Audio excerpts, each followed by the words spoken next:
causing all this. Woo! Put Scooter on the phone, you bird brain. What do you do, backflips? You jump up there in a silly suit? What do you do? Yo, bam! I want you to play that. Hey, good afternoon, everybody. Fast Freddie here. We are getting ready to rock Youngstown again here this afternoon, and we have a great guest with us today. As a matter of fact, a guy that has some ties to the Youngstown area. It's Paul Orlowski, and you might know Paul from Cleveland, and he's been on TV for 50 years. Paul has a new book out. It's called Punched, Kicked, Spat On, and Sometimes Thanked, Memoirs of a Cleveland TV News Reporter. And over 50 years as an investigative reporter, Paul, you've sure put together a lot of stories over these 50 years. Well, you know, my wife says I like talking about myself, so that's probably part of the reason. Yeah, it's been a delight. It was a delightful career, and a lot of that. I had a lot of fun in Youngstown. Youngstown embraced me. Enjoyed my time in Youngstown. Met Boom Boom Mancini, was basically a high school kid. Right. He used to actually, Boom Boom would come to the TV station with his manager because they didn't have replays and all that stuff at the TV station. We could tape his fights, and then he'd come to the station where we had a playback machine. Slow-mo, he and his manager could watch the fights, and that was in my office. Uh-huh. You got some, it's one-on-one stuff, and in those days, when Boom Boom first got started, the tickets to his fights were laid out on his mother's dining room table, very humble beginnings, and great family, great guy. And so many people like that I met while I was in Youngstown. I got there in 1979. And then I look like this.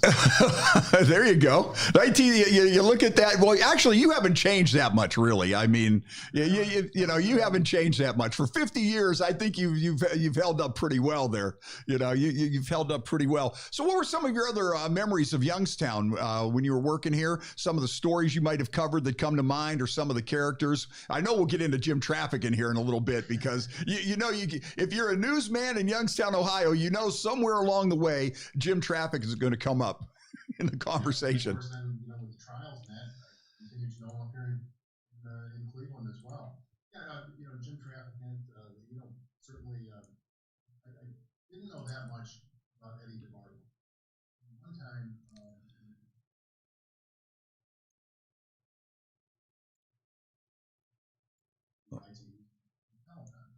and so Ariel was pitching and saying, yeah, why not get some coverage? Dallas Cowboys are going to be the champions then. Well, I don't know. Yeah, right. And so I go out to the hotel where this luncheon was in St. Jude's. Danny Thomas is there, and I talked to Danny Thomas. And the Dallas Cowboys were there. All of them. Hutal Jones. Just come off the Super Bowl. I better keep my eye on this guy. Right. The rest is history. One of the stories that I love to tell. This story, and you laughed about it. Donny Osmond was at the TV station to promote a family concert. And so another person was off that day. He said, hey, let's get Donny this weather. So Donny, this weather, did a fairly nice job. We've got an audience.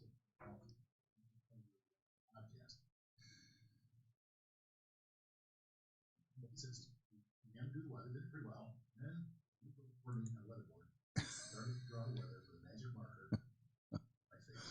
On your face. No clue this is going to happen. No warning, nothing. And so I was flat-footed, absolutely flat-footed. I didn't know what to do. I just kind of, what do you do? I'm a foot taller than he is. So push him away, punch him or something. America's sweetheart. Yeah. So I stood there like a bunny. And just kind of played along with it. And, so I'm driving around in the car and I get a puppy love or something. Yeah, really. Hey, when you see Marie Osmond on those weight loss commercials, you're like changing the channel. Yeah, exactly, Fred. Exactly. Then we share a grudge against Donny Osmond, because I can remember when I was a little kid and Donny Osmond and the Osmonds were on Andy Williams, the Andy Williams show. They were like regulars on there. And the one day they come out and they were doing like a barbershop quartet thing. And they had the little vest and these little derbies. And my mom thought thought Donny Osmond was the cutest kid she ever seen. And she was just gushing over Donny Osmond. And I was about the same age. And I'm like, what the heck? And from that point on, I was kind of soured on Donny Osmond. Oh, look at that cute little boy in the Derby. Oh, she was going on and on, even after they were off. Oh, did you see that kid? It's like, hey, Mom, what about me? And so we share that grudge about Donny Osmond. So That's a great story. Anyways, you got your start in Elmira, New York at a 500-watt daytime radio station, right? Yeah, and I was terrible. Well, I was thinking of... Go ahead. Yeah, go ahead. Yeah, I was thinking about I don't think a lot of people realize, like, back in the day, the 500-watt AM daytime radio station, where everybody got their start. It was a part of the community, and it was a place where you would learn how to be a news reporter. It was a place you would learn how to be a DJ. And what I still find amazing to this day is those stations actually had listeners and they had an audience, and it was a great place to learn. Now, I started at WNIO, 500-watt AM daytime station, and Tom Holden got his start there back in the day, and I'm sure you remember Tom from when you worked here. Knew him very well. We used to go out for beers on, I think it was Tuesday nights at the fireplace. The fireplace. There you go. Halfway between the two stations. Sure. And so Tom Holden got his start there at a 500-watt AM station, and another guy that got to start there was Mark Daly, who went on to be a huge anchor man in Toronto, and he was like the head guy of the sea. But the first time I was ever in a radio station, they had WNIO had a setup at the Eastwood Mall. They had the studio in the mall, and they would do the newscast from there. And my dad was working as he was setting up a display for the kitchen cabinet company that he worked on. They were having a home show coming up at the mall. So I go into I see the back door of the little stations open, and I was just fascinated by the teletype machine, just watching the news come across, and the bulletin would come on and the bell would ring, and it was like, this thing is just rocking. And so, the guy that was there says, hey, well, why don't you sit in and watch me do this? So I was probably about 10 years old. Yeah. And then it turned out that was Mark Daly, and the guy went on to be like the biggest guy in Canada. And but people don't realize how it goes, that you get your start at some place like this. Now, in your book, you also mentioned that you think that some people that are out there on the air now haven't really paid their dues. Is that? Yeah, in the book, I never really wanted to sound like that angry old guy, back in my day, because that's never going to come off well. But the economics of broadcasting are what they are. The teletype machine, they used to need us to read that information to them. Now the teletype machine is a cell phone. So I never wanted to sound like that guy, but it's true. The economy is more advertising is going to the web and to the net, to apps and things like that. And television and radio are taking a hit. Well, it's a business. They have to turn a profit. These corporate guys want a profit. That's why they're in business. So I think there's you can't afford the $100,000, $200,000 anchorman anymore. Right. And so those guys or gals are finding other things to do, and the younger ones are getting those positions. Have they paid their dues? Good question. By the time I got to Youngstown, I was at my fourth station, and today maybe somebody's in Youngstown after just one stop someplace. So it's a changing landscape, and same thing in radio. And I think it's kind of amazing when you probably look back over 50 years how it started, because I know there's several parts in your book where you mentioned this was a day where you had no cell phone. Maybe you had to go find a pay phone somewhere. The communication with the station wasn't there. It was a real challenge just for reporters just to get the story back, or if somebody needed an update or they wanted to send you somewhere. Why don't you expand on that a little bit about some of the changes as far as the technology from when you first started? Well, when I started, we used to process black and white film. I'd go someplace and record on black and white film, take it back to the station, and process it myself, and then put it on, string it up and put it, and then read over it. Maybe I went to a city council meeting. I'd take the footage, take some notes on we didn't even have a sound cue. It was just me saying what happened. I'd go back to the station, process it, and then the anchor person would throw over to me. Paul was at city council tonight. Paul, what happened? And then I would say what happened, and they'd play the black and white footage. Later, I went to stations where they had color, and then eventually that became videotape. First, the big wide videotapes, and then that got smaller and smaller. And then eventually, I guess it's probably been 10 or 12 years, digital. So, everything's on a little flash drive now. And right. camera guys are editing out in the news cars now, which has probably been good given the COVID thing. But there's something missing in news today too. When the camera person and I are driving to the story, we're collaborating. We're saying, hey, what do you think about this? Or maybe he's got a good idea, maybe he's got a bad idea.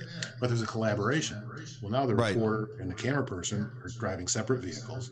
So there's not that collaboration. So I'd have a hard time functioning in that, because I worked with the same cameraman here in Cleveland, Marty Deschamps, for 19 years, almost every day. And so we had a real good collaboration. Of course, when people are punching, kicking, and spitting at you, you got to have the cameraman back, because, on this side of his face, because of the camera, he's blind. And so you got to be very, very careful. Yeah, now that's another thing I learned from reading your book. First of all, they always go after the cameraman first because they see him carrying the cameraman. And another thing that I thought was interesting is that you always want to keep your foot on that screen door when you go knock on the door. You don't want them pit bulls come charging out after you. No. That's one thing I definitely learned in your book. Knock on the door and keep your foot there. Keep your foot on the door, exactly. Yeah, so now we kind of got a little bit of your background. Now you go to Youngstown, now you move to Cleveland. Now, where do you make the jump? You were anchor, reporter, you were doing all the different jobs. Now, where do you get into the whole investigative reporting thing? When does this whole thing come about? Okay. In Youngstown, I was the weekend anchor for a little bit. Let me just, because I got a funny story I'd like to tell you. And so then I became the main anchor man on Channel 33. And at some point, I kind of realized, I'm reading these intros to stories I wish I was out covering. So I was kind of thinking about what I really wanted to do. But this is a funny story. In Youngstown, they used to put our pictures in the televisions for Strauss. Okay. In the ad. So there's me. I remember those. Okay. Well, I actually have the paper. This is a Xerox copy. I actually have the newspaper that this is in. So maybe 10 years ago, I'm looking at that ad. I show it to my wife, and she laughs like you did. And I flip the page, and I look on the back of the page. What's on the back page? Can you read that? Kozar's pitching blanks. Yeah. Finland. And it says, Bernie Kosar pitched a 2-hitter and struck out 13 as some team beat some other team. Bernie batted cleanup, used 2 for 4. And that was for high school, for Boardman High School. Yeah. How about that? So that's crazy. When you think of all the characters that came out of Youngstown. Oh, we got to put Bernie on the Youngstown Mount Rushmore too. Oh, jeepers, yeah, of course. Yeah, we got to have him up there. So now, you see that you're reading the stories, but you're thinking, man, I would love to be out there and being a part of the action. So now this is where it goes from there. Yeah, I was only out Monday through Wednesday. I was out on the streets in Youngstown. When I came up to Cleveland, it was 5 days a week. And it was a very talented group. I was that young guy, so I kind of had to squeeze my way into the rundowns. I started out by doing some features just to get on the air as much as I could. And because other people who had been there longer had established beats, so I wasn't going to get city council or a school board or whatever. So spot news and features became kind of my thing. Well, down the road then, after a few years, I had a tip that a lot of Cleveland police officers were goofing off at a now closed hospital, Deaconess Hospital. And so it was just a tip. I had it in my back pocket. One night we were coming back from an accident that we shot 30 seconds of video of. And I said, oh, there's Deaconess Hospital. I said, hey, pull over. I see if this is true. So there were a couple of cars parked at the emergency room, which is not unusual at a hospital. Yeah. But I looked in the parking garage and there were like 7 or 8 police cars, including supervisors, lieutenants, stuff like that. So pretty clearly it was, a good tip. So this next several nights we went there and we taped guys staying there. We didn't look to cheap shot anybody. They were allowed 30 minutes. So I thought, well, we're not going to say anything about anybody that spent less than an hour there. And then let's add 10 minutes just so they can't say we're nickel and diming them. Yeah. Well, it was like 3 hours, 4 hours, most of a shift. that they were just spent in there doing whatever, not patrolling the streets of Cleveland. Right. So we put the story on the air, and unbeknownst to me, two of the officers involved wrote fake tickets on me. So they wrote the tickets out that I was speeding, running a red light, and almost hitting a pedestrian. It was on a Sunday morning when I was in church, actually. But I told the reporter, after somebody else had to do the story when this whole thing broke. Right. But, or don't say that. And she put it on TV. I didn't want to sound like a choir boy, you know. But anyway, it was unbeknownst to me. So maybe 6 months go by. And I don't show up for court because I never got the ticket. They threw the copy that would go to me, they put in the garbage. But they put it into the system. So I had a court date that I didn't know about. So I don't show up for court, and an arrest warrant goes out for me. Well, then after, I don't know, 120 days on 180 days, whatever it was, I was never pulled over. I was put on the NCIC crime computer as a fugitive from justice. And I was like, whoa, I didn't know about it. But a city councilman, I had been walking up the front door of the TV station. A city councilman's walking by. He said, hey, you're in some trouble. I said, what are you talking about? Yeah. He says, there's an arrest warrant out for you. I said, get out. Well, it was true. So after that, I was the subject of the story, so I couldn't do the story anymore. So another reporter picked the story up, but that labeled me. So is that where your mugshot come from on the book? Actually, they just did that to show what could have happened. So I was never really arrested. It was just an arrest warrant. Okay. Now, see, that's a pretty low blow, though, because here's these guys are goofing off. You're out there doing your job, and then they turned around and then they put it, on you and try to mess you up. So, did anything happen beyond that? Now, did the policemen that did that to you? Did they get disciplined? Yeah, what happened was, they're hoping that I'm maybe on vacation someplace and get pulled over in Maine or something, and it'd take 3 or 4 days to straighten that out if you're on a federal database. Well, they pretty quickly did an investigation, and they found the guys. They knew the two guys that did it. They were partners on Car 224. We called the series Car 224. Where are you? Because it sounded like Car 54. Where are you? The old 1960s TV show. But they found the guys, and they charged them 5 felonies actually: forgery, perjury. Forgery because they signed my name, perjury because they attested that the ticket was true, falsification of records, tampering with evidence, and uttering, which is putting a document in, I never knew what it was, putting a document we know to be false in the legal system. So they had the first day of the trial, and the second day of the trial, they pled guilty to everything. Wow. And they could have gone to prison. Yeah, see, that kind of stuff is really what gives good cops a bad name. Now, you've done several investigations with the police department over the years with different characters and for different reasons. But also in your book, too, you do have a list of good cops, too. Oh, yeah, 99%. This, I think, was intended as a bad joke. Or as a joke, but it was a very bad joke, and it cost them their jobs. But then again, other people came forward who had tickets written against them too, so it exposed a little bit broader problem, and I hope it affected some changes. But yes, I have many good friends who are police officers. Right. And you had another story about the donut shop. You had the guys hanging out at the donut shop and things like that. It's amazing, though, to me that these guys would even push it that far, that they would make it that obvious. I mean, you got 9 police cars sitting out there for hours at a time. Don't you think at some point somebody's going to say something? Well, somebody did to me. Yeah. Well, yeah, right. That's why you get paid the big bucks to do that. Yeah, it was out of control. It was out of control. In fact, the night one of them, they figured out what we were doing, and one of the lieutenant or sergeant, came zooming out and blocked us in. And he got out of his car and he came over. He looked in. And he goes, "I just wondered what lowlife was filming us, and now I know." He slams the door and drives away. Oh yeah, I'm sure when you're out there doing that, people don't take kindly to you. Well, when you look at the name of the book, Punch, Kick, Spat on, and Sometimes Thanked. Now, so that was like your first investigative story, and then you just started rolling from there.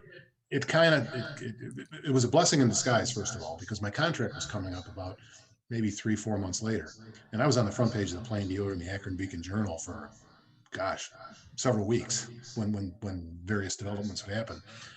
And so it put me on the map in Cleveland. The 2 big investigative reporters at that time were with Channel 8's IT, Carl Monday and Tom Meyer.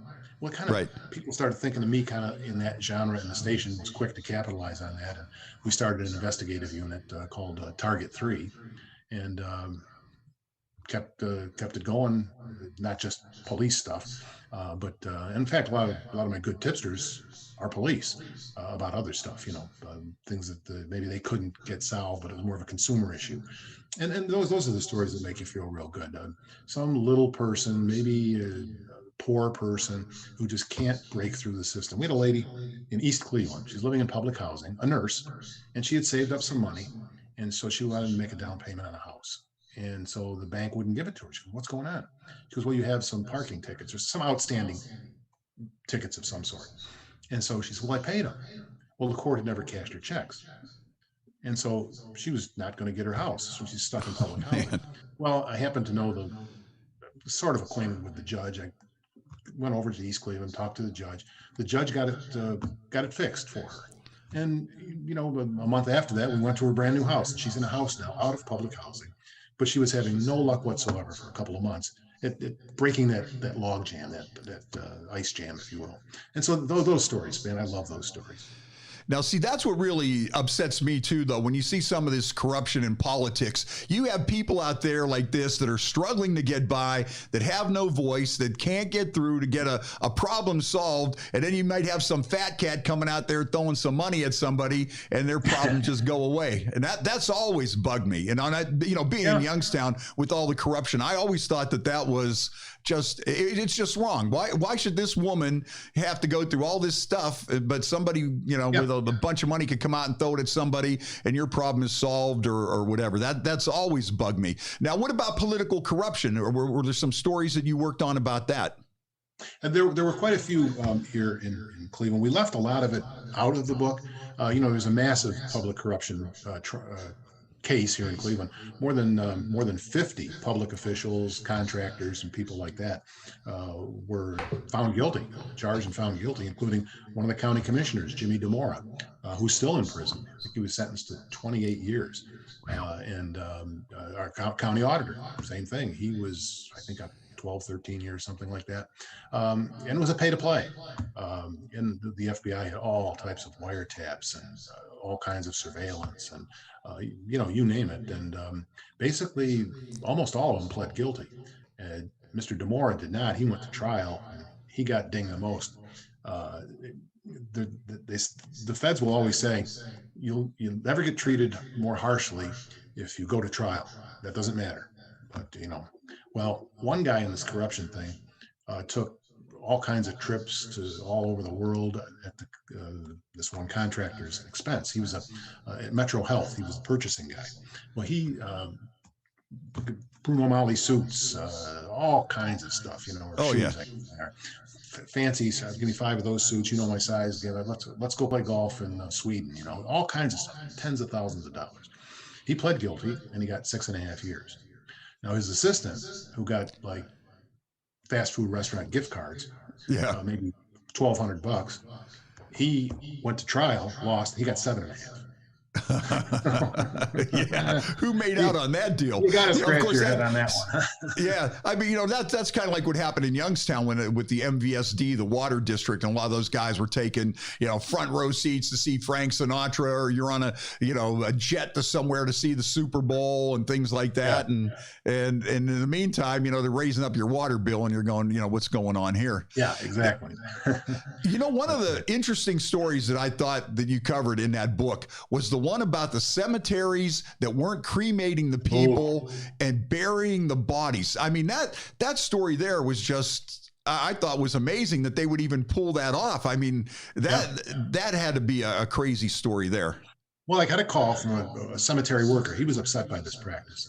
The owner had a crematory, and energy costs were real high at that time, natural gas. And so he would cremate the bodies to a point till there was no more flesh or anything like that. But there were some bones left, the bigger bones, shoulder or hip socket, or even ribs we saw. And so he would grind some of that up and whatever else dust there was, give it to the families. The families knew nothing else. And the larger bones, maybe a femur, they throw in a 55-gallon bucket, 55-gallon drum. There were 3 of the drums in the crematory. So I said, yeah, right. He says, no, it's true. It's true. I said, well, show me. So we went there the next night and went down into the crematory, and there was a body burning in there. You couldn't see anything, just flames through a little hole. And she goes, now look behind you. I look behind me. There's 3 barrels of bones. Wow. It was creepy. And so I did my little stand-up part of my story, and I was over by the bones. I was holding up the bones. I said, here you see, here's a femur, and here's a rib. I'm holding this stuff up. And so, and at the station, they had laughed at me when I told them. I said, well, it's only a half an hour away. Let's go check it out. I went back to the station and I told them what I had done. I showed them my stand-up. They thought they treated me like I had COVID. That was 20 some years ago. They didn't want any part of me. Yeah. I don't know why I would pick the things up, but I did. But what they would do is they would take the barrels, and when they dug a new grave, they dumped the bones down the bottom, and then they put the vault in. And so the family who had somebody buried there would have no idea that there were maybe 12, 15, who knows how many other people buried in that same grave. That was a frustrating story. And I bet that's why you brought it up, because I brought it up to some legislators and a bunch of people. There's a little bit of talk in Columbus, but nothing ever happened. Mm-hmm. And those are the frustrating ones.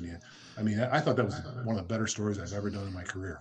Oh, that's one of the ones in the book that really hit me. It's like, what these people, when you're burying somebody's remains, that's supposed to be like the most sacred thing to these people, and they're just throwing half of their bones in there, and then to desecrate somebody else's grave with who knows how many other people's bones. That is just really out there.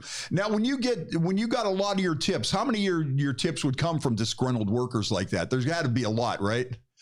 Yeah, and a lot of times it would be somebody trying to pay the boss back, and maybe the stuff wasn't true, and people will say that to you, like, well, your tipster is probably just somebody that had an axe to grind. And I said, well, yeah, it's true, but what he told me was true. It's true that he had an axe to grind, but the information was good. And so many times, sometimes you get a call from somebody and they'd say, this and this and this is going on, and I just quit at this place. I said, okay, well, fine, we'll do a story. What time do you want me to come out? We'll talk to you. You go, oh no, I don't want to be on TV. I just want you to call them up and scare them. No, that's not how this works. Right. So now when you first started going out doing these things where you confront people at their house or at their place of business, when you're knocking on the door and you got the guy with the camera, when was the first time you went out to do that? Because I think that takes a lot of balls to go knock on like some drug dealer's door or something. Yeah. So when was the first time you did that? And then tell me a little bit more about that. Is there a rush to that, or are you a little nervous? Are you standoffish?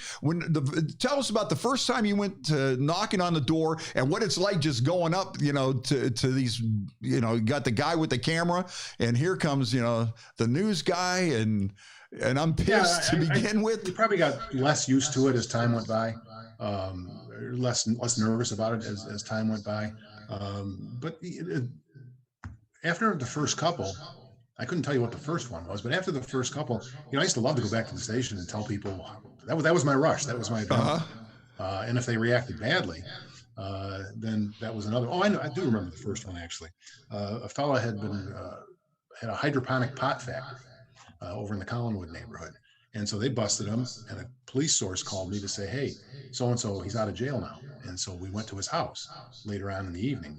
At 6 o'clock, we did the bust, and he had bonded himself out. So then we went to try to find the guy at his house, and the policeman gave me the address. So we show up at the house, and there's a kid in there, and he's yelling. They must have called him up, because now this big land yacht of a car, 1975 something, maybe it's 1979 Imperial or something.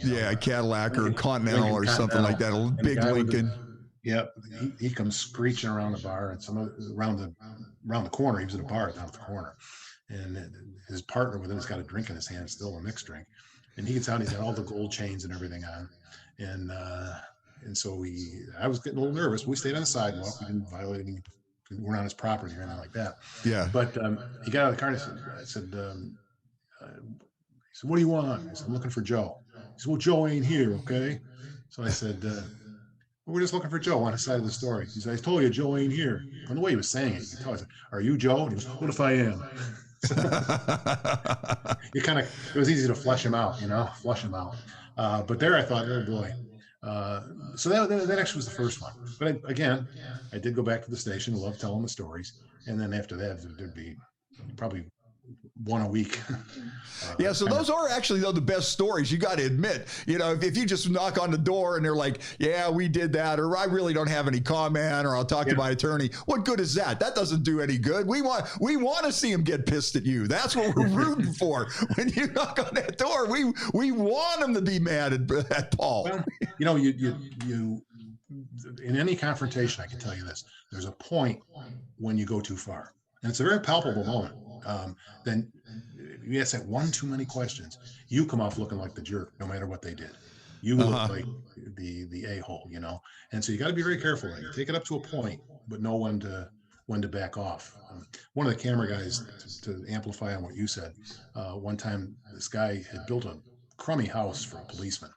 And so we went, and he showed us that as you walk down the steps and the ceiling didn't meet. It got narrower as you walked down the ceiling. You almost had to duck your head when you got it. And there was frost in the corners, and it wasn't insulated properly. So it was just blatant. What's it? Yeah. We found the guy in another city. And so I went to confront him. But as we got out of the car, his father who was helping him on the job, saw us. So he went into his pickup truck, and he had the pickup truck in between us and across the street where the guy was working on the house. Well, he had run to his truck, so he was all out of breath. And so my cameraman and I would go to our left to try to get around the truck. He'd pull the truck up. He'd go back and try. So this dance continued for a little while. And I'm like 3 feet away from him, face to face. So at some point, I got to get something out of him. So I said, hey, you look a little winded. He says, that camera on? I said, yeah. He's breathing hard. He said, well, take that camera and shove it up your, you know what. And so I thought, okay, this is getting better. So he says, well, I just want to hear what you have to say. He says, is that microphone on? I said, yeah, it is. He said, take that and shove it up there too. Said, I don't think I can do that. So the microphone was actually on the camera. So I got the camera and I started asking. I didn't get all of that. So I put my camera, he whacks it out of my hand and the microphone goes flying. So he pulls away and the camera, and his son now in the meantime got in the truck, and off they went.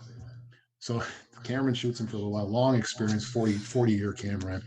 And he stops rolling. He says, everybody up here calls me Orlo. And he said, Orlo, this was a good story, but he just made it a way better story than it really is.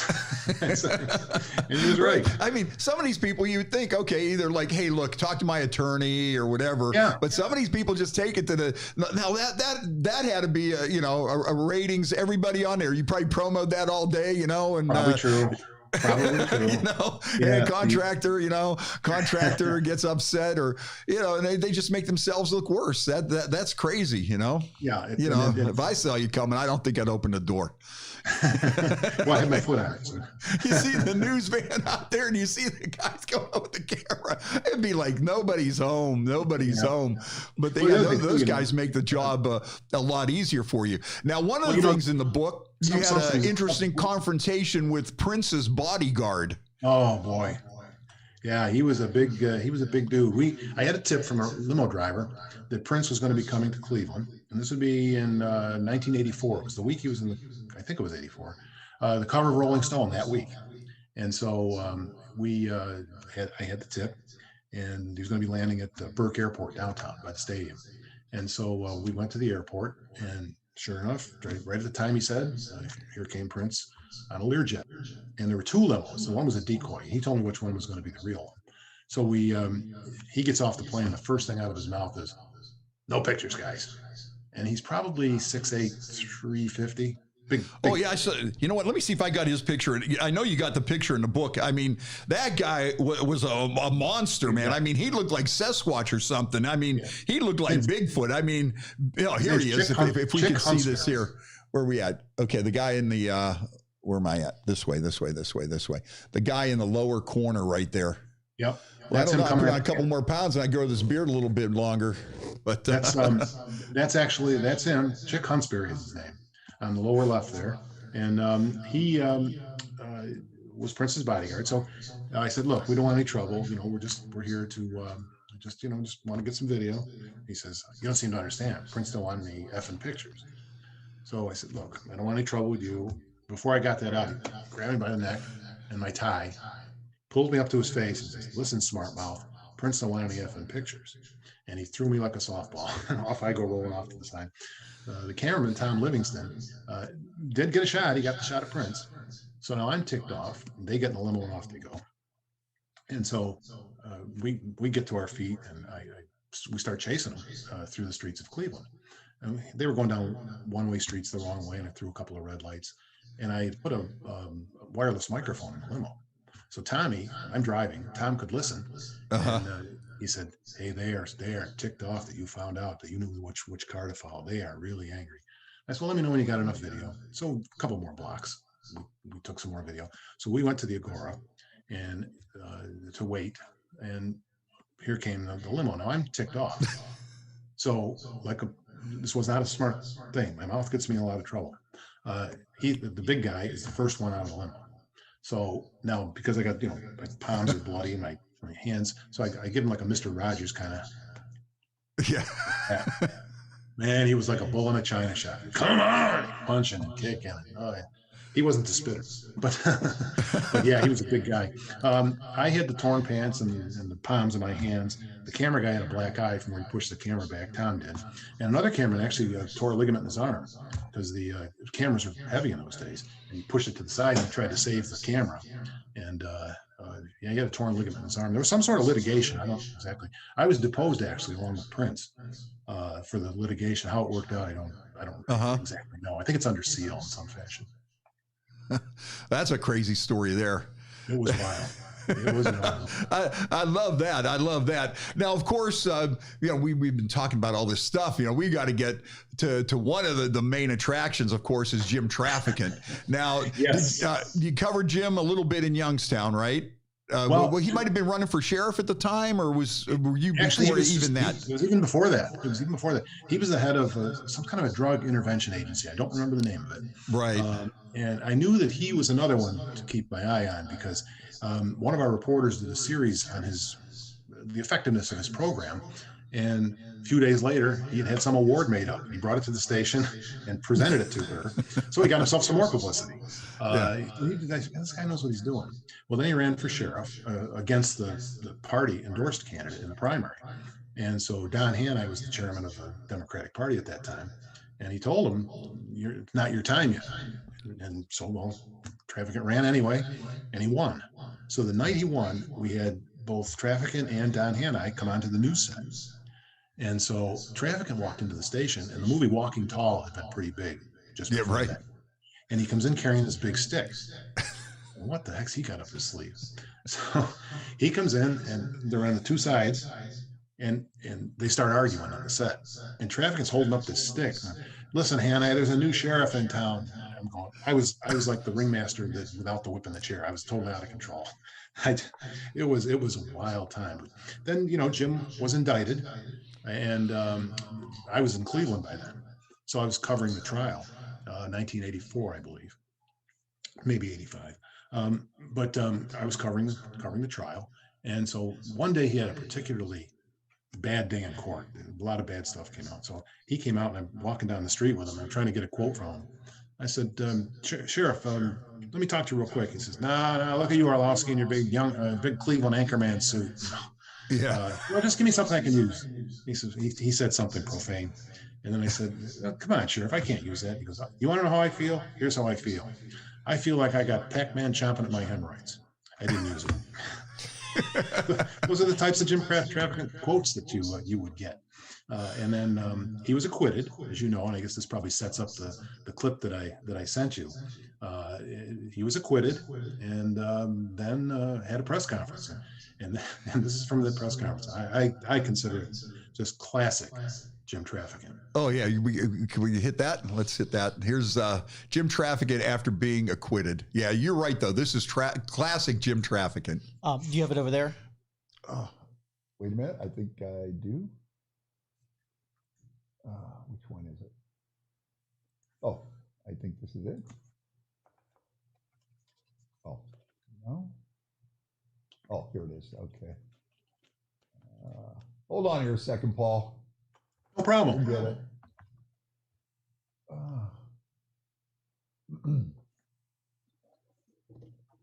Hey, Mario, where we got that? Oh, here it is. I think this is it. The trafficking clip. I'm not seeing it.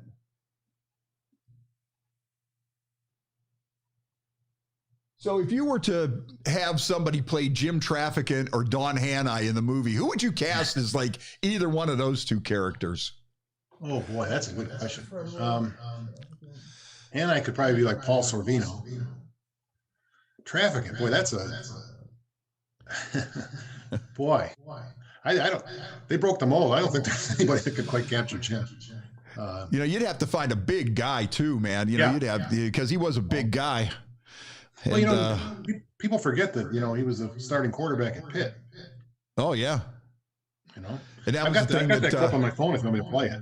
If you're having trouble with it. We'll give it a second here. Okay. I'm not seeing it unless it's in this link. Wait, oh yeah, hit that right there. Let's see this. No. Yeah, see if you could play it up that way. Let's see if we could do it that way. Sure. Okay, here we go. Okay, because this is classic Jim Trafficking right here.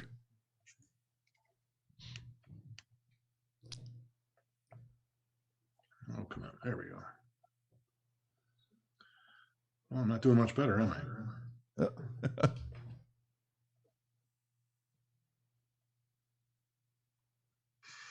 Here we go. I'm going to say it again. The mob should move out of Youngstown. I'm not impugning the character of anybody who served before me or any other law enforcement agency. But they tried me for being crazy, and I'm stone cold nuts, and I'm going to say it. The mob should get out of Youngstown. James Fredo should move.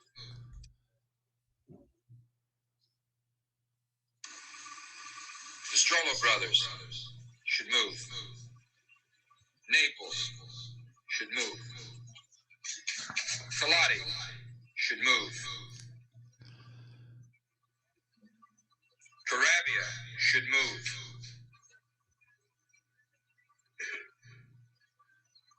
I want to look at each and every camera because these men are watching me today, and I had Fredo under subpoena. He couldn't be found.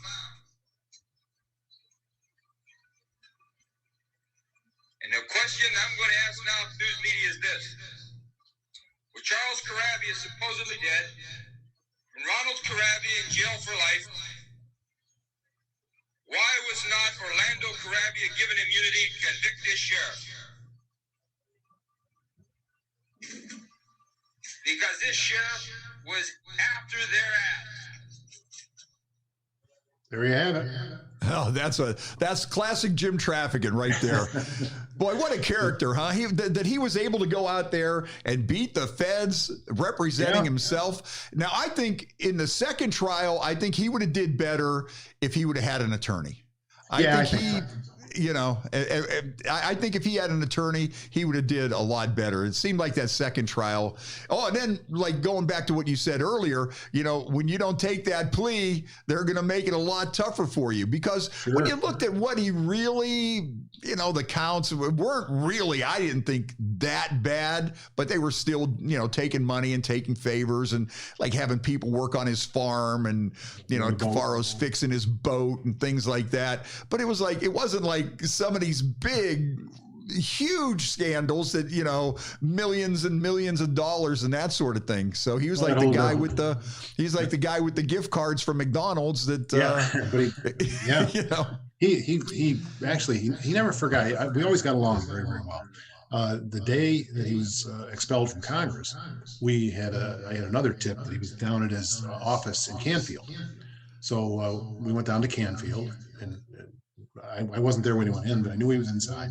And there were a bunch of reporters outside, and one of his sheriff from some other county, I forget which one, was there. And so I was chatting with him as he was going in because I'd kind of known him, maybe Wayne County or someplace like that. And so he went in, and about an hour later, Trafficant came out, and he just told all the reporters, he said, I want you to leave. I decided to give an exclusive interview to Paul Orlowski, and I want the rest of you to leave. He can share it with you he can share it with you if he wants, or if he wants to screw you, that's fine with me too. He goes walking back in. So now I go in and I interview him. He's very combative in the interview. and because he wanted that image on Yeah. TV. And so the interview ended. He said, "Hey, you guys want a couple of flags? I'm not going to need them." He went to his closet. He gave me and the camera guy a flag. So, so I think I shared it with WKBN because they were CBS and we were CBS. Right. Yeah. But it's that if he wants to share it with you, that's fine. If he wants to screw you, that's fine too. It's just what Jim, that's what made Jim, man. I mean, that was, that was the whole thing. I got a Jim Trafficant flag too, by the way. One day he stopped by the radio station. I got a flag too. Oh yeah. Yeah. I remember we had this crazy road dog and his name was Butcher. And, you know, he was one of them crazy guys, a stunt guy to go out and do whatever. And for some reason, Jim really took a liking to him. He was like this big 350-pound redneck looking guy with a tattoo on his head and wearing bib overalls and this. But for some reason, Jim really liked him. And one day, Jim gave him some kind of a medal. I don't know if it was like a keychain that was something, but he presented him with this like medal. And it was like, okay, whatever. That's why we used to like to have Jim on our show, you know, because even we were a rock station, but with Jim, he just had that attitude and you never knew what he was going to say. And he would just come barging in there like a bull in a china shop and grab the mic and just start going. And you never know what he was going to say or what he was going to do and get everybody in a headlock and punch him in the head. And good radio. Good twist their arms, smack him in the face and the whole 9 yards. He was a character. So what do you, when you look at Jim, what do you think, you know, what is your opinion? What could he have been? You know, what do you think? Well, I mean, they convicted him, so he violated the law, as you say. He may have been by comparison to some of these big guys. You know, they got this scandal going up here with First Energy now here in Cleveland. Those nuke plants. I mean, Jim got crumbs compared to that. Oh, no doubt. Now, people aren't convicted, so I'm not saying that they're guilty, but they're certainly charged, including the Speaker of the Ohio House, and you know, fixing somebody's boat and a little kickback thing. It's illegal, but boy, no comparison. Yeah, he was just something else. Now, of course, now you also crossed paths with Jim with the Demjanjuk trial with John Demjanjuk and the accused Nazi guard, and that went on for many years. And Jim was one of his big supporters, and you really covered that in a big way. Why don't you tell us a little bit about that trial? Because a lot of people in Youngstown were definitely interested in that trial and followed it, especially because of Jim's involvement. Yeah, Jim's involvement. Of course, you know, the ethnic roots of both Cleveland and Youngstown and the Ukrainian community, all different ethnicities, obviously. But yeah, I actually went to Jerusalem to cover the verdict and the sentencing of John Demjanjuk. And he served his time in prison. And after about, I forget how many years, 6 or 7 years, the Supreme Court of Israel said he was guilty of something, but not being Ivan the Terrible, and he was going to come back to this country. And it was Jim Trafficant who flew over and escorted him back into this country, land down in Medina, Ohio, at a Freedom Field is what it was called, which is kind of ironic. That maybe had a little stamp of Jim Trafficant on it too. Yeah, could be. But Demjanjuk, my sense over there in Israel was that it wasn't my sense. They admitted this was supposed to be a show trial to teach the young ones never forget, and they really wanted some symbol, I think, of the Holocaust. This Ivan the Terrible. Was Demjanjuk Ivan the Terrible? I don't think so. Was he a collaborator? Was he a Nazi? I think there's no doubt about that. And I had a fairly good relationship with the family. And some years later, he was going to be extradited again to Germany to face war crimes trials. And nobody had ever talked to him. So I saw that in some federal documents for search warrants that I had gotten, the affidavits to get a search warrant, that he was observed by federal agents at such and such a date, at 2 o'clock in the afternoon at this address in Parma. And then they said, we also saw him on this date at 2 o'clock in the afternoon, same location. I thought, I bet he's got a doctor's appointment or something like that. Mm-hmm. So my camera and I went and parked there, and here he came, 2 weeks later at 2 o'clock, just like we thought. And so I confronted him, And I said, Mr. Damiani, can we speak with you? He took a couple more steps, and then he kind of fell backwards a little bit, and his daughter was with him. She drove him, and she grabbed him by the arm. Well, he's bigger than I am. I'm 6'1" and 190 pounds. He's a lot bigger than I am, as a matter of fact. Yeah. And no way she could have held him up. And there's some video that you always see of Damiani over in Israel when he was taken there for the trial. He was wearing a blue suit. And he falls back, and the officers are picking him up, holding him up. And it took 3 or 4 of them. And I was there that day. I was standing right there in Jerusalem. And the moves 30 years later were so similar, kind of the groan. He took a couple of steps after I asked him if we could speak with him. He took a couple more steps, looked up, and then he started with the same groan I heard and falling back. It appeared to be an act. The family really kicked me to the curb after that one. They didn't like that at all. I'm sorry that happened, but I thought it was important information to tell Cleveland. They're good, honest people. They really are. And if he was Ivan the Terrible, he's the only one that knows, because they don't know for sure. I'm sorry it worked out that way, but. Yeah, you raise your family, and of course they would never think that your father, your grandfather could be like that. And this is the guy that worked at Brook Park in the auto plant, and every day just went to work, and hey, we went on our family picnics and stuff like that. But he did go through a lot there, boy. They really did hound that guy. I mean, to the bitter end, end. It was proceeding after proceeding. First, there's the you have to take the person's citizenship away, so the denaturalization. Then there's what else? Deportation. That's all the deportation hearings. So it was really, you kind of had to go through that 3 different times. And then, to be honest with you, the son-in-law, Ed Nishnik, and John Jr. Went to New York City, and they were digging through dumpsters outside the immigration service, and they found some stuff that showed another guy, Ivan Marchenko, may very well have been Ivan the Terrible. So there are a lot of question marks. A guy wrote a book about the Demyanyuk case, and he may have summed it up the best. The title of his book is "The Right Wrong Man," and it's a title as confounding as the case, I think. Yeah, that's really something. But now, do you think that there were certain people out that might have had a vendetta against Trafficant because he was helping this guy out? Do you think that maybe somewhere down the line there might have been some people that just wanted to give him that extra shot?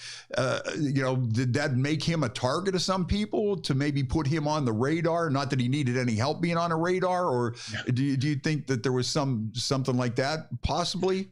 I don't think so. I think if there was anything like that, it probably would have to do with him beating the feds the first time around. And, you talk about how he would say anything or do anything or put you in a headlock. He, early on in that first trial, I was there every day, he would constantly refer to the prosecutor on the case, whose name was Steve Jigger. And one day he called him Mr. Jiggers. And the guy leapt up, and he was very angry. And Trafficant saw that it got to him. And he called him Mr. Jiggers every day throughout that trial as much as he could. And it drove the guy crazy. Did it affect the trial? I don't know.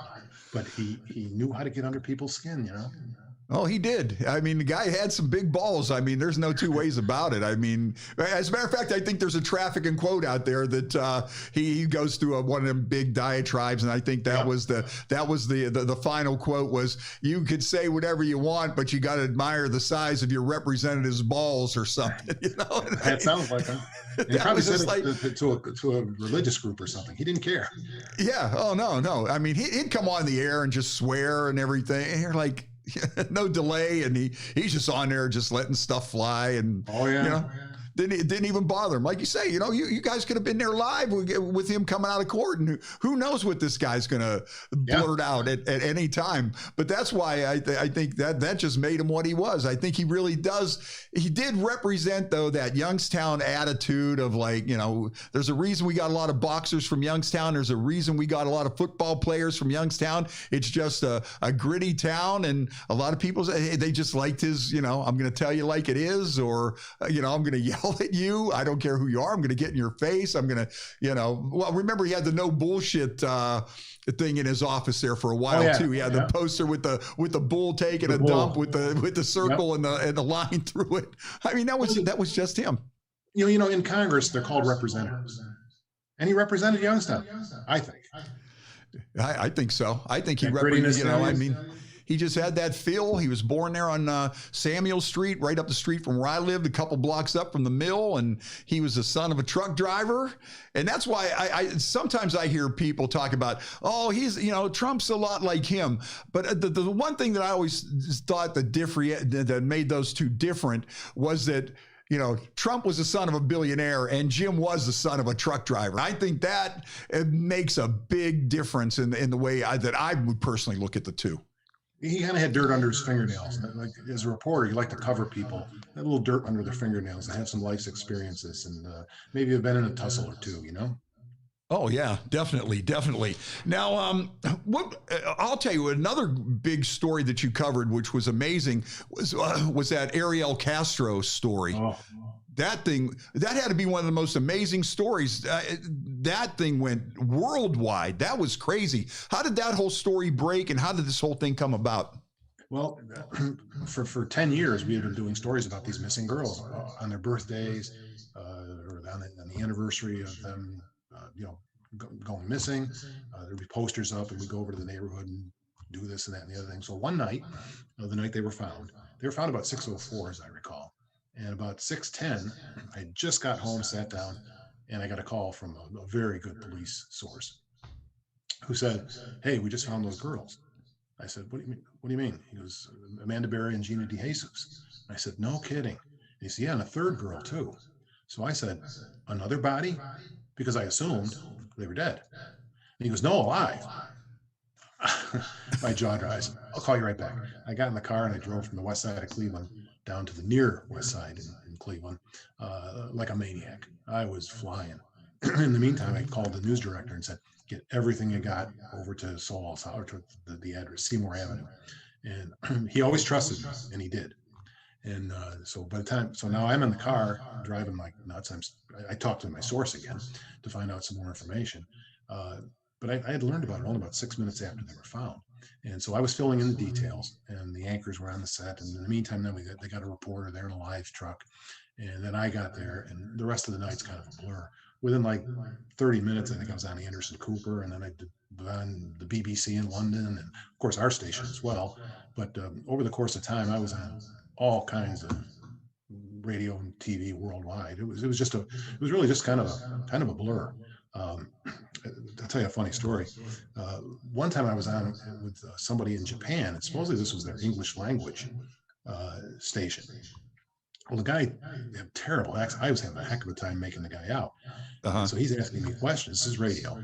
And I said, "Yeah, I'm having trouble. Are you asking me whatever?" And I said, "If you're asking me that, then here's my answer." And then he asked another question. I couldn't really understand him very well. I said, "Well, if you're asking me this, then there's another question." And it sounded like he said something about a red truck. And I said, "You know what?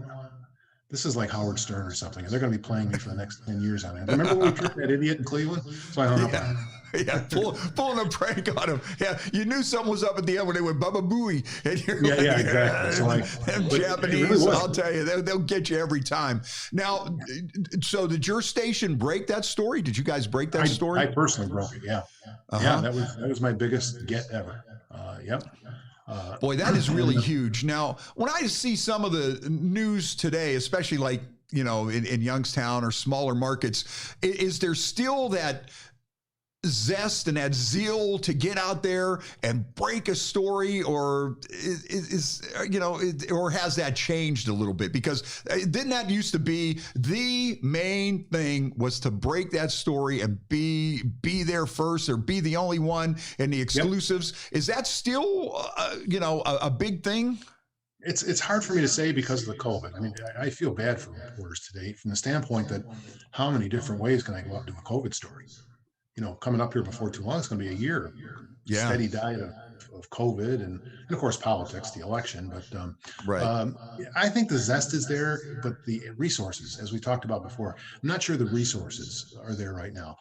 I'd have times when I'd be off the air for maybe a week or 2 weeks, really, fleshing something out, doing surveillance, being in the van overnight, doing surveillance, stuff like that. And the resources just aren't there to do that type of work as much anymore.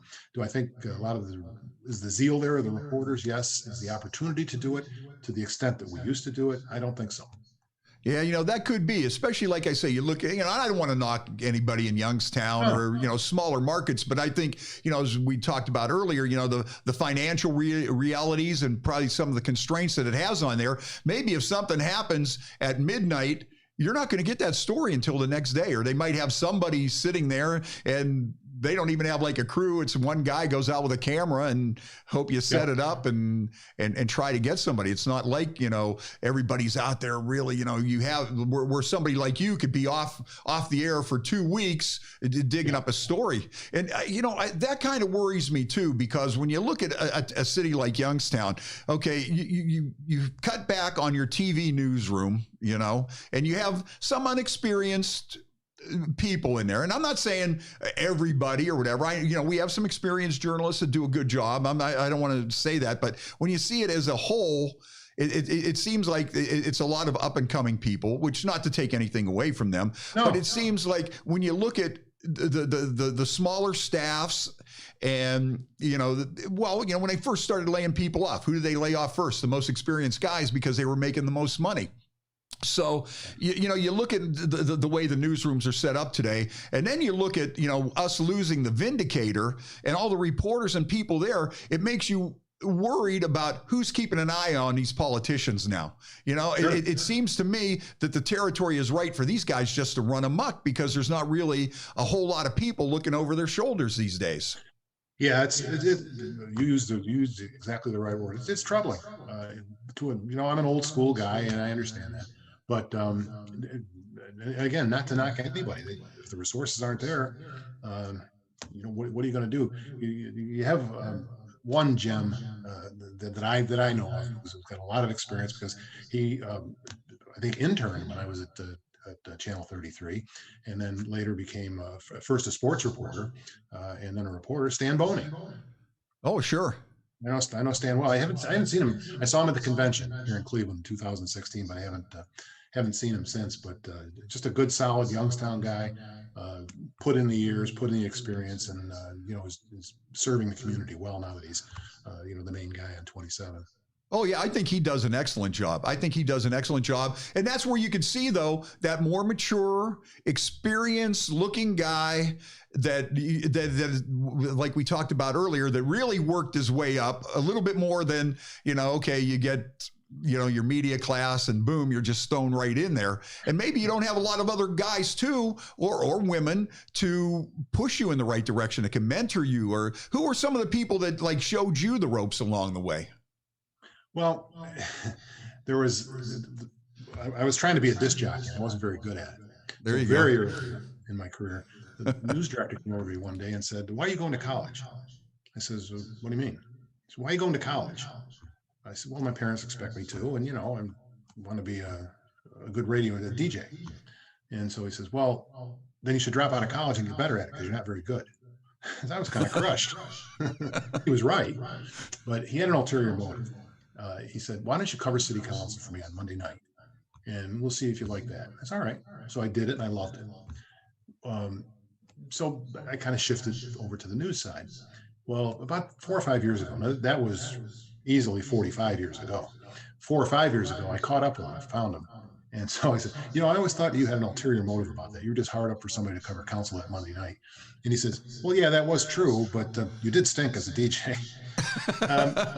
I'll tell you, a guy that I worked with at WYTV who had a big impact on me was a guy by the name of Bob Vernon. He was the anchor guy. We were hired at the same time. I was hired to do weekends, and Bob was hired to do weekdays. Well, he had been in radio in major markets, New York City, Denver, Cleveland. Yeah. But he wanted to make the shift toward television. So I kind of mentored him in a way as far as TV news went. And he kind of mentored me in knowing how to navigate the politics of a TV station, management, stuff like that. For a while, one of the weather people quit. They wanted me to do the weather. I see how I told Bob, I see how they want me to do until they hire somebody to do the weather. And he says, well, you going to do it? And I said, yeah. Well, don't forget, ask him how much it pays, how much extra it pays. Well, I was just going to say I'd do it. So I asked him how much it paid. And I got like $50 extra a week. So Yeah. He taught me the ropes as far as that goes, But so he was a big influence. And then a couple of news directors up here in Cleveland just really, we had one fellow by the name of Steve Dorr, and 19 Action News was really running wild in those days. And Dorr was the news director, and I remember going in his office. It seemed like at least every third week, and it was kind of like, "Did I go too far today?" He said, "I'll tell you when you go too far." He just said, "Go for it. Just run with it. If it don't say there's a bad odor inside. If it stinks in there, say it stinks. Talk the way people talk." Yeah. Right. Yeah, you know what I'm thinking? You and me are kind of opposite, because I wanted to be a reporter. And then I got into the DJ. I said, these guys were talking to girls on the phone and drinking beer. And then I went out and did my first night out. I never had any even thought of that, but I started in the radio news at Kent State. And next thing you know, I said, well, yeah, why don't you come down here? We're doing this, or we're going to be at this bar and we're doing a night out. And, next thing you know, we're playing music and we're drinking beer and the girls are dancing, and they gave me like $10 at the end of the night or whatever. And I was like, whoa. I said, why didn't anybody tell me about this? But I really do, sometimes wish that I got into the news end, because to me, it seems like it's an exciting job because you're out there on your own. You're making a lot of your own decisions, and it's something new every day, or the next hour. There might be an accident, a fire. It's always something exciting going on. Now, did you feel that way? Is that one of the reasons that you like the news business? Well, when you're doing an investigation, sometimes your desk isn't clear at the end of the night. But typically, if you're just doing a story today and then maybe another story tomorrow, your desk is clear at the end of the day. You start fresh the next morning. So exactly what you said is true, and I like that part of it. And then I never wanted to be the investigative guy that was off the air. A couple times I was for longer periods of time. But I tried to find a little story to drop in, so I wasn't off the air for 2 weeks, because you're off the air for 2 weeks, the tips stop coming in. So I'd find a little quick story to do here and there to drop in there, so that I wasn't off the air so long. I tried a little bit. I avoided the term investigative reporter, and one of the reasons for that is when they put that title in front of you, everything you write's got to go before the attorneys, and then and they pick it apart, and by the time they get through with it and this and that, it doesn't look like anything that you wrote. So I didn't always call everything an investigation, but I did do a lot of that. And then you also had a lot of the other stuff. You got a chance to ride with the Thunderbirds and the Goodyear blimp and the zero gravity NASA airplane and just all those crazy stuff. The salt mines under Lake Erie and all that kind of stuff. You get up in the morning and, okay, what are we doing today? Well, you're going to go do this, or you're going to go do that. Every day it's something different, something exciting, and something a lot of people might never have a chance to do. And I just think that's a cool way to make a living. I got paid for it. Yeah, I got paid for it. It's great. You get to ride on the Goodyear blimp. That's always been one of my biggest things in life, is to ride on the Goodyear blimp. And I never had a chance. Now let's go back here a little bit too. Now, were there ever any kind of stories that the station says, no, you can't run that because this guy's a sponsor or anything? Was there any pressure on what you could do, limitations, or was it pretty much like, hey, if this guy's pulling something shady, we're going after him? I tend to think I'm speaking broad-based here, not any specific network or anything. I think there's a little more of that sort of pressure because they're, hurting for dollars maybe, but business-wide. I never was pressured. I was very fortunate. I did a story one time about a certain brand of car that had a pretty serious flaw, and I know the television station lost probably $300,000 or $400,000 worth of advertising as a result. And again, this was a bit ago. This is probably 20 years ago. They never said a word to me about it. All they cared about was the story true. And I said, yeah. One general manager's daughter worked for a company I did a story on. And he called me up to the office the day the story was going to run. And he said, I think you know why I called you up here. And I said, yeah. He said, your daughter works for the company. And he says, yes. He said, is it true? And I said, yeah, it's 100% true. I got it nailed down. I got it. He goes, all right, go with it. I went with it, and the daughter got fired. Subsequent to that, though, there is justice. She filed some sort of a wrongful discrimination, some sort of wrongful termination suit, and she won a pile of money. So justice was served at the end, you know. Now, did you ever get lawsuits, or what? A lot of people want to sue the TV stations over these stories. Did you guys ever have a huge problem with that, or how does that work? A lot of threats, absolutely. But a lawyer will look at it and see what are the chances. In those lawsuits, you have to prove absolute malice. You have to prove that I went out and had malice against you and ignored facts that might mitigate the story or stuff like that. I was sued 3 times and won all 3. Oh, that's pretty good. So you have, as long as you have your facts buttoned down and you have that all down, that's probably one of the biggest things that you have to do there. Not beyond having balls to go knock on somebody's door or whatever. You got to make sure that all those facts are straight and all your ducks are in the row. You can say anything you want about somebody on TV, anything you want. It just has to be true. I'll tell you a funny story about knocking on the doors. My camera guy and I were on this house one time. We're looking for him. He was a rough guy, but we're looking for him. And so we're walking up the steps of the house, and I knock on the door, and a car drives by, and the guy puts the window down, and he goes, "Ruh-roh," like Scooby-Doo, because he saw something. So my camera guy and I started laughing. Well, right then the guy comes to the door, and he sees me out there laughing. I try to gain my composure, and he slams the door. So I didn't catch my guy that day. That's a good one. Yeah, I'm sure when they saw Paul and the news van out in front of somebody's house or business, they knew something was amiss there. You can also tell when people are lying to you as well, because you go to a house and maybe we know a guy drives a Jeep, and so we see a Jeep out in front of the house, and go knock on the door, and maybe a lady comes to the door and says, "No, he's not here." Well, you go out and you walk by the Jeep and you feel the engines, you feel the engine's hot. And, on the back of your license plate is your birth date. So we knew the guy maybe was born on May 10th. You look on a license plate, May 10th. Oh, he's here. So let's just wait him out. Investigators. So you had all kinds of tricks there, man. You had all kinds of tricks to catch these guys. I know one thing I liked in the book is that you had an interview with Albert Bell, and he didn't throw anything at you, and you must be one of the only guys in the history of covering the Cleveland Indians, the Chicago White Sox, whatever, that actually had a civil interview with Albert Bell.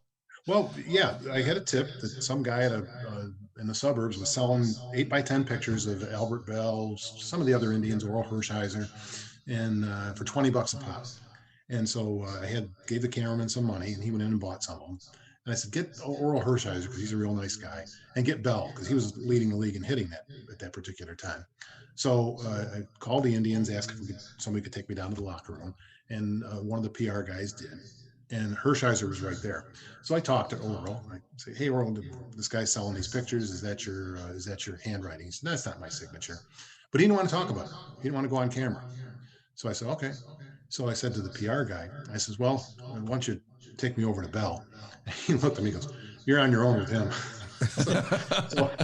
So I go over to Albert Bell, and I said, "Albert, some guy over in, I forget where, Cleveland Heights, I think, is selling these pictures. Is that your signature?" Well, Albert was no dummy. He understood the value of his signature, particularly at that time. Yeah. And he said, he looked and said, "No, that's not my signature." And he went on and on. He talked about how somebody was selling these Albert Bells, little cowbells with his name on it. He wasn't getting a cut of it. And he talked and talked. But at the end of the interview, he shook my hand. I said, "Okay." And he asked me when it was going to be on, and I told him.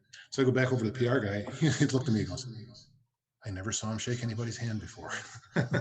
Well, because you asked him the right question. You had something that he was interested in. You piqued his interest there. He wasn't getting his $20 from that picture. All of a sudden, his ears perked up. Like, okay, you might be onto something here, Paul. You cut to the heart of what I meant to bring up. I see here in my notes, and I wanted to bring this right up at the beginning of the show. You're from Elmira, New York, and I saw recently that Elmira, New York is the burial place of Mark Twain. That's true. Am I correct on that? A couple of important. Yes, Mark Twain. He's buried down the street from my house, my parents' house, as a matter of fact. Maybe a mile, a little more than a mile from my parents' house. I'll tell you who else is buried there with it. It's a Cleveland connection. Is Ernie Davis. Ernie Davis won the Heisman Trophy in 1961.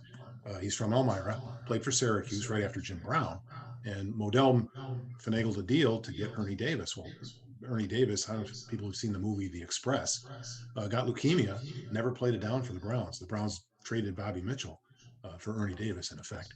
And he's buried in that same cemetery, probably about 50 yards from my in-laws. But we went to the funeral for my friend Tom, and I went to the burial. It ran real long in church. The school let out, so we rode our bikes, because it was only a mile away from my house, down to the cemetery, and it was just breaking up. So I saw Jim Brown and Lou Groza, and in fact, Bobby Mitchell even went. So we've seen all these my heroes, because in Elmira in those days, the Buffalo Bills were in the AFL. Nobody cared about the Buffalo Bills. So we followed the Browns, and they were pretty easy to follow in the 60s. So my friend Tom and I went over, and we each took a rose from the grave, and I still have it. Wow, that's crazy. Now, do a lot of people come up there to see Mark Twain's grave? Is that like a tourist stop? People come and take a look at it? Yeah, they didn't used to be fenced off very nicely. People used to walk on it. It was kind of dirt.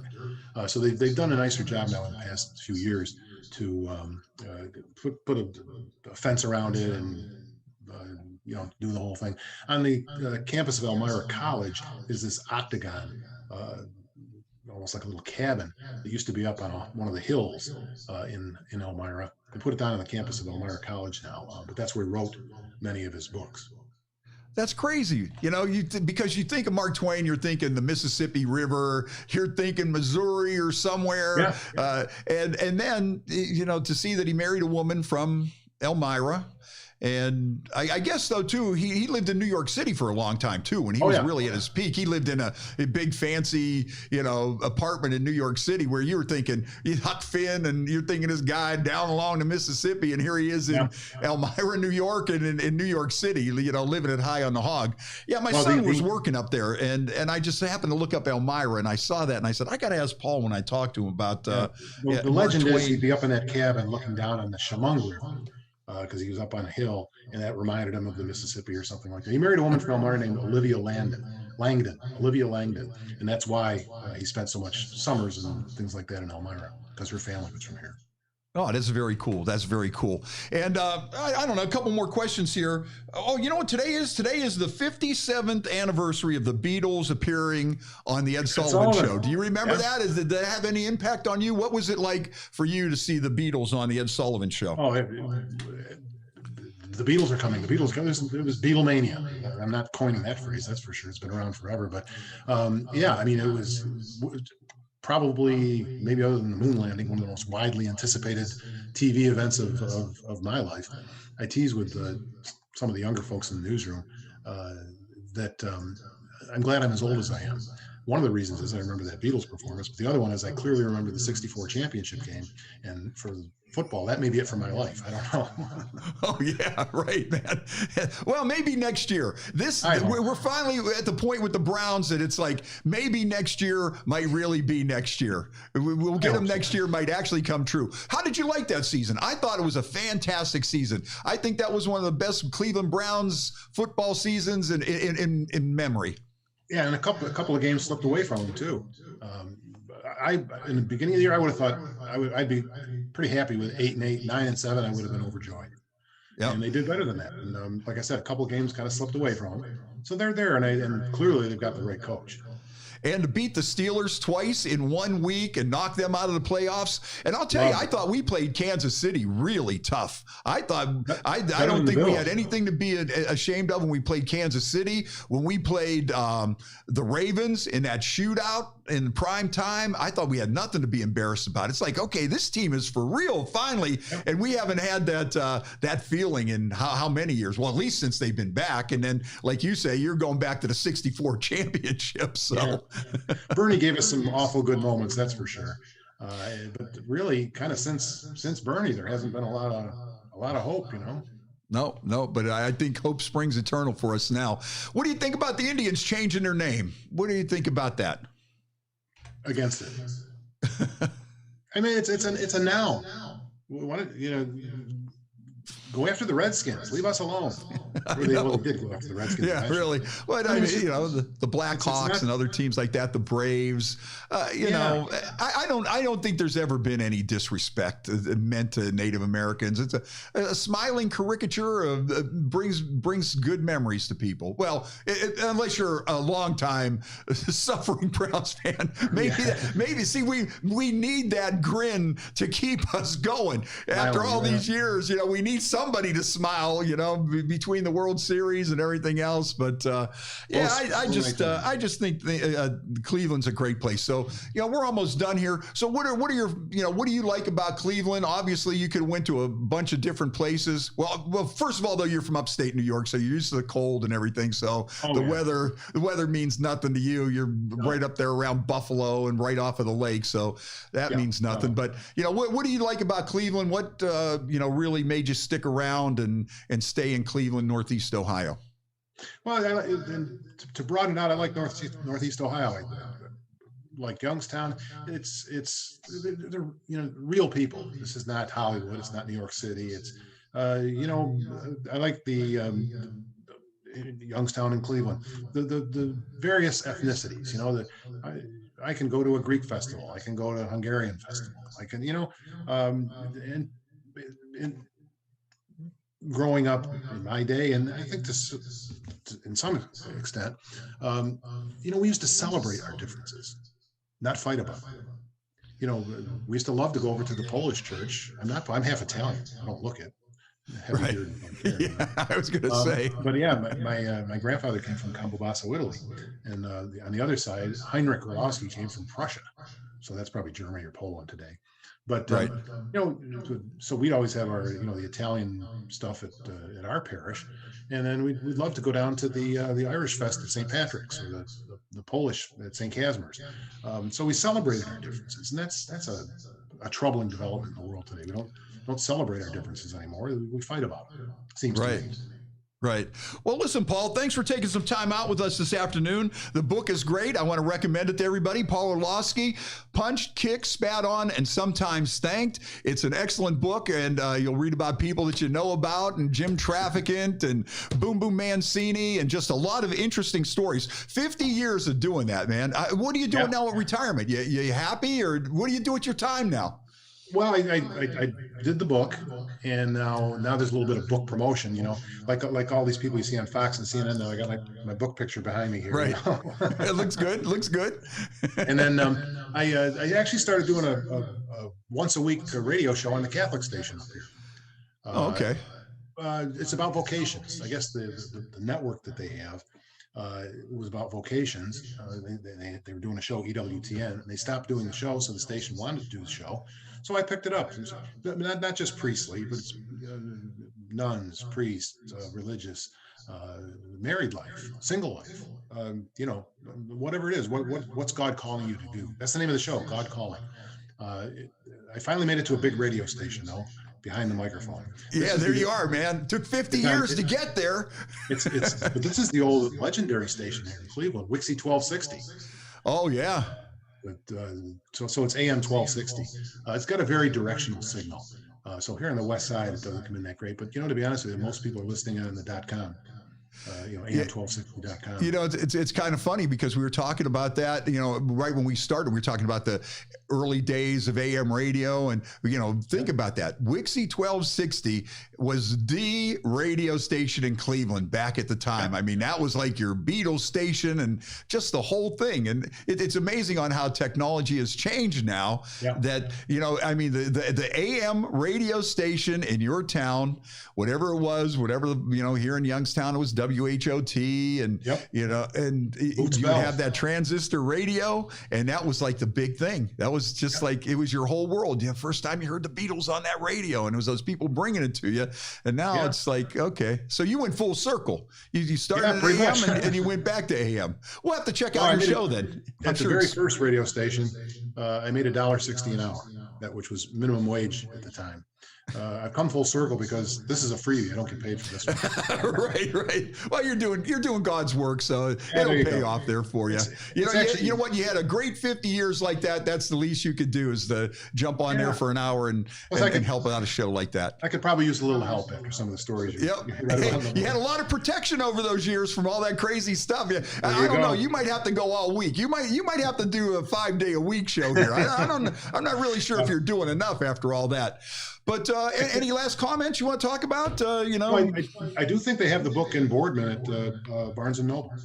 Okay, that sounds good. And At of least course, they that's can what their find you website says. Or online. and- Amazon, the usual spots. Yeah, everything. Yeah, But it was a lot of fun support your local store. Go to your brick and mortar store and buy one. Well, Paul, the book is great, and I just want to thank you for taking some time out with us here this afternoon. I hope you enjoyed the conversation. I know I did. And good luck on the book. And let's go Browns for next year, and we'll see what the Indians are going to be. Who knows? Yeah, Lindor. That broke my heart to see Lindor go. Oh, but we're kind of used to it, you knew it was kind of coming, but it's just like one time we'd like to just keep all them good guys that we know and love and keep them there until the end of their career and maybe win another World Series or not win another, but from way back, but at least get to it again. Boy, that Cubs series too, I'm still bummed out about that, but what are you going to do? Well, all right, listen, Paul. You guys have my phone numbers and stuff anytime. Don't be shy. Awesome. Well, thank you for the time. Great book. Make sure you get it. Paul Orlowski, 50 years of behind the camera, or in front of the camera, in front of the camera in Cleveland, and I think you're going to like the book. Paul, thank you, and have a good day, man. I appreciate you taking your time. I hope you enjoyed the conversation. I did. All right, there we go. Take care. Okay, that's Paul Orlowski, and boy, a lot of interesting stories with that guy, huh? What do you think there, Joe Danier? Yeah, heck yeah. What a life to live, though. See, that's why, I like the radio business and I had a lot of fun. But I think in the reporting business, you do something totally different every day. And you don't know what you're going to go next. You might be out in that news car and, you get some kind of police call of a big fire or a terrible accident. Our jobs are boring in comparison. When you look at that and all the cool stuff that he had, the feature stories that he did about, riding the Goodyear blimp and the riding with the Thunderbirds. And when he was in the NASA zero gravity plane, boy, I bet you'd like that one, Heck yes. I was thinking about that. I should ask him a little bit more about that because they call it the vomit comet because there's a good chance that you're gonna go. It's part of the experience. Right. Exactly. I should ask him a little bit more about that because I know you would have got into that. But like that Ariel Castro story, that was huge. Could you imagine though, like every day is adrenaline? Like you're in it would feel like you're in a fight every day of your life. That's crazy. Yeah. Oh yeah. It's a good life, man. A good life. And I want to just thank Paul for taking some time out with us. What do we got? We got about a minute or two here before we have to wrap up. So as far as that kind of stuff, are you an adrenaline junkie? Do you do like bungee jumping out of planes? Well, you love that kind of stuff? I go motorcycle riding. Okay. That's a good one. Right. And I did do bungee jumping. And did you? Oh yeah. Oh yeah, that's right. You did say that at the Eastwood Mall one time for the rib burn off. And that was pretty wild. I remember Casey Malone did it first. And Casey actually had a huge traffic jam in front of the mall. She had traffic backed up because she was doing it live on the air. And she gets up there and she freezes. Oh, no. And, they're telling everybody's waiting. Oh, yeah, everybody's waiting. I mean, you couldn't have planned it better if you really wanted that. But Casey got up there. Well, the first thing they keep telling you, just look at the horizon, don't look down. Look at the horizon, don't look down. Look at the horizon, just focus on the horizon, and you'll be okay. So what's the first thing you do when you get to the top? When I looked down and I saw the Bob Evans look like a postage stamp, and I'm like, oh, man. And you're supposed to land on that big trampoline pad, net, safety thing, whatever you want to call it. So I'm looking, and you can barely even see it. It looks like a little tiny speck. So you were up there. Oh, yeah. And I'm going, oh, man, what are we going to do? But Casey, anyway, she was out there for the longest time, and then she finally went.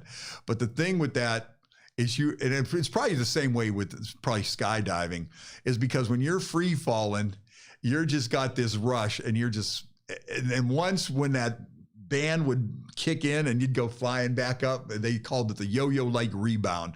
Once you got the yo-yo like rebound and you went back up, you're just like, ah, I'm safe. Now, do you hold your breath like when you're falling, like on a roller coaster? You like don't even think. No, you don't even think. You don't even think. You just go off.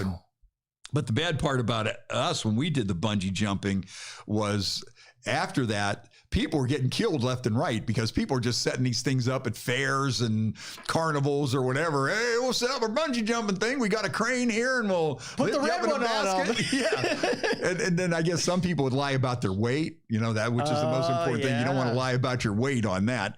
So it was pretty crazy, but, yeah, I would have really liked to. I could have seen myself as a reporter going out and doing that.